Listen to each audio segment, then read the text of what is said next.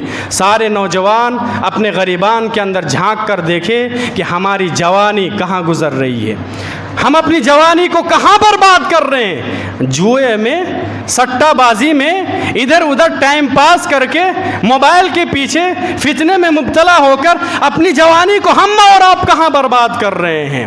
یہ جو بزرگ حضرات ہیں وہ لوگ پچھتا رہے ہوں گے کہ یہ جو فضیلت ہے نوجوانوں کے بارے میں، کاش کہ آج ہم نوجوان ہوتے تو ہم بھی یہ فضیلت، ہمیں بھی مل جاتی ہے فضیلت۔ سمجھ رہے ہیں؟ نوجوانوں کے لیے فضیلت ہے۔ ایک نوجوان جس طریقے سے نماز پڑھ سکتا ہے خشوع اور خضوع کے ساتھ، اللہ رب العالمین کو حاضر و ناظر کر کے اطمینان اور سکون کے ساتھ، ایک بزرگ انسان نہیں کر سکتا ہے۔ ایک نوجوان جس قدر وہ عبادت کر سکتا ہے، ایک بوڑھا انسان نہیں کر سکتا ہے۔ ایک نوجوان جس طریقے سے روزہ رکھ سکتا ہے، ایک بزرگ انسان نہیں رکھ سکتا ہے۔ میرے بھائی، نوجوان کی یہ فضیلت ہے۔ نوجوان یہ جو پیریڈ ہے، اللہ رب العالمین نے قرآن حکیم کے اندر الگ سے اس کا ذکر فرمایا ہے۔ حدیث آپ دیکھیں گے تو قیامت کے دن 5 سوال ہونا ہے ہر ایک کو۔ سب سے پہلا سوال عمر کے بارے میں اللہ رب العالمین پوچھے گا۔ عمر میں جوانی بھی آ جاتی ہے، الگ سے اللہ رب العالمین جوانی کے بارے میں پوچھے گا کہ جوانی تو نے کہاں گزاری۔ تو یہ جو جوانی کا پیریڈ ہے یہ شریعت کے نزدیک بہت اہم ہے میرے بھائی. جوانی کی حفاظت کرنا پڑے گا, جوانی میں اللہ رب العالمین کی عبادت کرنا پڑے گا. اور دیکھیے نبی اکرم صلی اللہ علیہ وسلم کی حدیث, اللہ کے نبی صلی اللہ علیہ وسلم نے کہا اغتنم خمسن قبل خمسن, 5 چیزوں کو 5 چیزوں سے پہلے غنیمت جانو. یہ نبی کی حدیث ہے کہ 5 چیزیں ہیں, ایک مرتبہ آپ کو مل گئی, دوبارہ یہ چیزیں ملنے والی نہیں ہیں, اس لیے آپ غنیمت جانیے. ان میں سے ایک چیز کیا ہے جانتے ہیں؟ جوانی. جوانی کو بڑھاپے کے آنے سے پہلے, بڑھاپا آنے سے پہلے غنیمت جانو, اور جوانی میں اللہ رب العالمین کو راضی کر لو, جوانی میں اللہ رب العالمین کی عبادت کر لو. بڑھاپے میں آپ عبادت کریں گے, وضو بنائیں گے, کیا دھو رہے ہیں نہیں دھو رہے ہیں کچھ پتہ ہی نہیں چل رہا ہے. نماز پڑھیں گے, کتنی رکعت ہوئی نہیں ہوئی آپ کو پتہ ہی نہیں ہے صحیح طریقے سے. قرآن کریم کی تلاوت کر رہے ہیں, کہاں سے کر رہے ہیں, کیا کر رہے ہیں, آپ کو پتہ ہی نہیں ہے کتنی رکعت ہو گئی. رکوع کر رہے ہیں, سجدہ کر رہے ہیں, تشہد میں بیٹھے ہوئے ہیں, دعا پڑھ رہے ہیں کہ نہیں پڑھ رہے ہیں. تو جوانی میں آپ جس طریقے سے عبادت کر سکتے ہیں بڑھاپے میں نہیں کر سکتے ہیں. سمجھ رہے ہیں؟ اچھا, تیسری صفات وَرَجُلٌ قَلْبُهُ مُعَلَّقٌ فِي الْمَسَاجِدِ, وہ نوجوان, وہ شخص جس کا دل مسجد میں لٹکا ہوا ہے.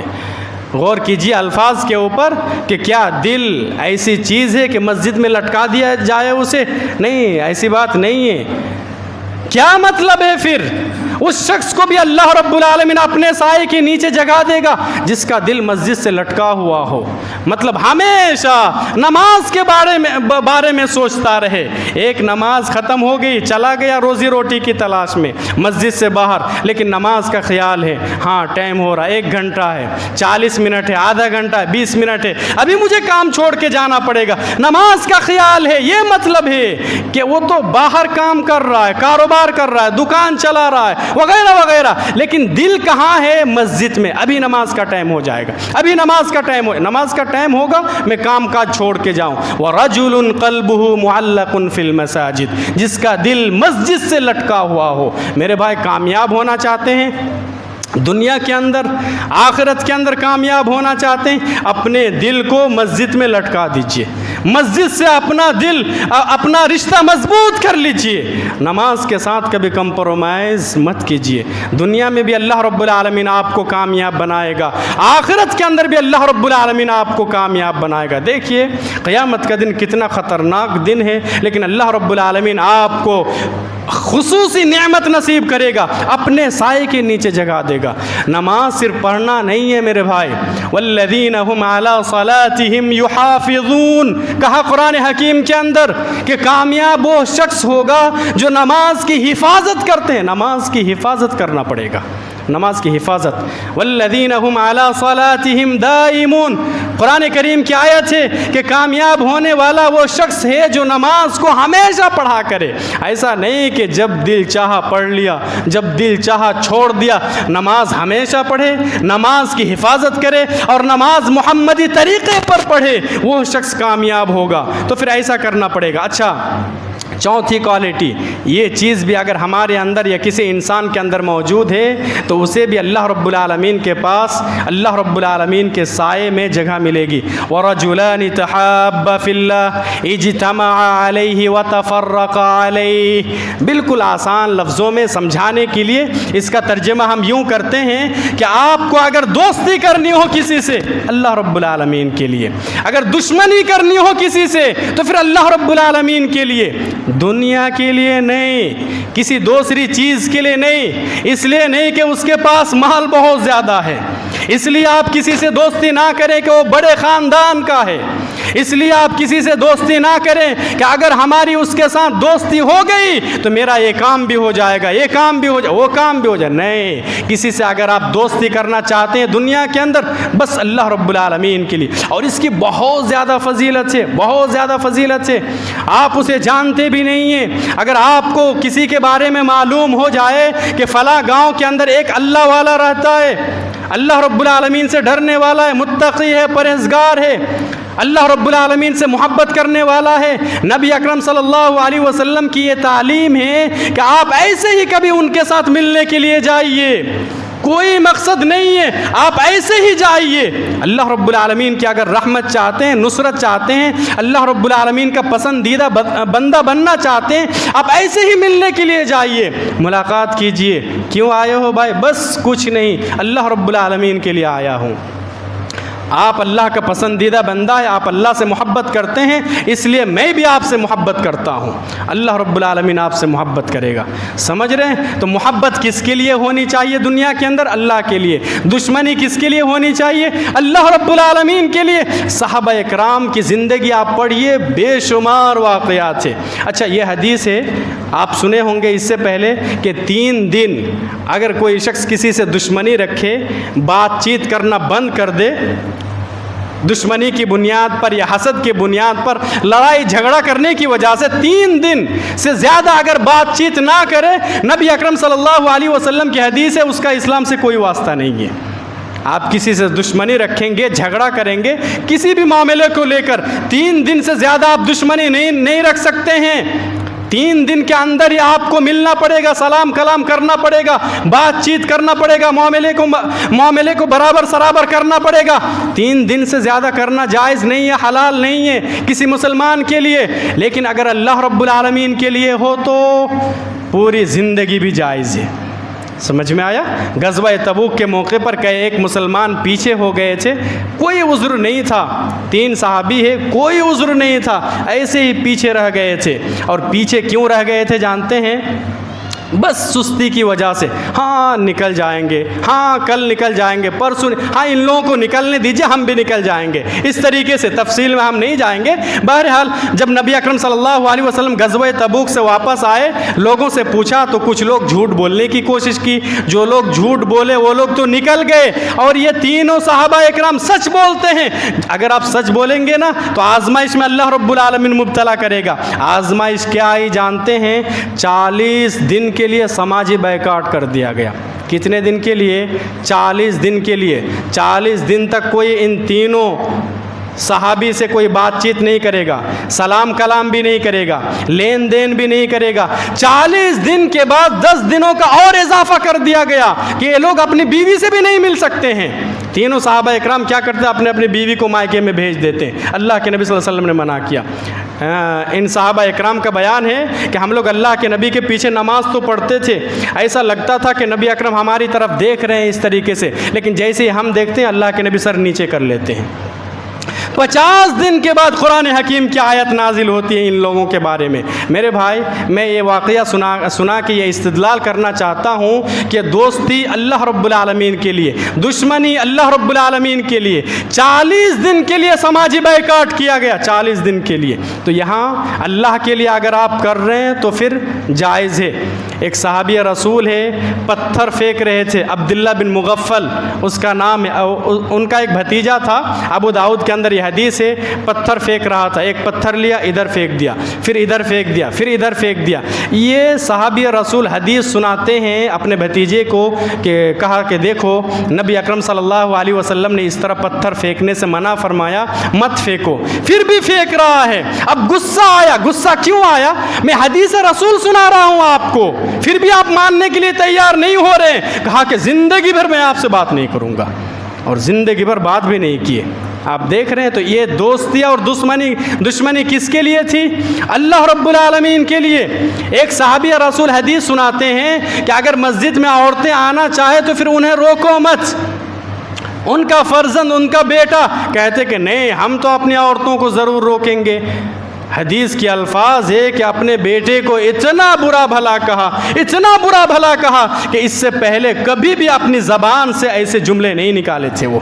پھر کہا کہ ہم تم سے کبھی بات ہی نہیں کریں گے۔ میں تمہیں حدیث رسول سنا رہا ہوں، اللہ رب العالمین نبی اکرم صلی اللہ علیہ وسلم کا واسطہ دے رہا ہوں، نبی کی حدیث بیان کر رہے ہیں ہم، اور تم کہتے ہو کہ ہم روکیں گے، تم سے ہم بات ہی نہیں کریں گے۔ آج بہت ساری مسجدوں میں آپ دیکھیے کہ بیٹھ کے خطبہ ہوتا ہے نا، کسی مسجد میں بیٹھ کے خطبہ دینا جائز نہیں ہے، جائز نہیں ہے۔ آپ اردو میں خطبہ دیجئے، عربی میں خطبہ دیجئے، آپ کو کھڑے ہو کے ہی دینا پڑے گا۔ ہاں ہم اور آپ جو عمل کرتے ہیں، اہل حدیث لوگ جو عمل کرتے ہیں، یہی سنت طریقہ ہے۔ بیٹھ کے خطبہ دینا جائز نہیں ہے۔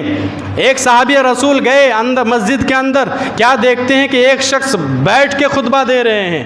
کیا کہا جانتے ہیں؟ کہا کہ اس شیطان کی طرف دیکھیے، بیٹھ کے خطبہ دے رہا ہے۔ میں نے اللہ کے نبی صلی اللہ علیہ وسلم کو ہمیشہ کھڑے ہو کے خطبہ دیتے ہوئے دیکھا۔ صحیح بخاری اور صحیح مسلم کے اندر یہ حدیث موجود ہے۔ تو دیکھ رہے ہیں ڈائریکٹ اس شیطان کو، اب دیکھیے بیٹھ کے خطبہ دے رہے ہیں۔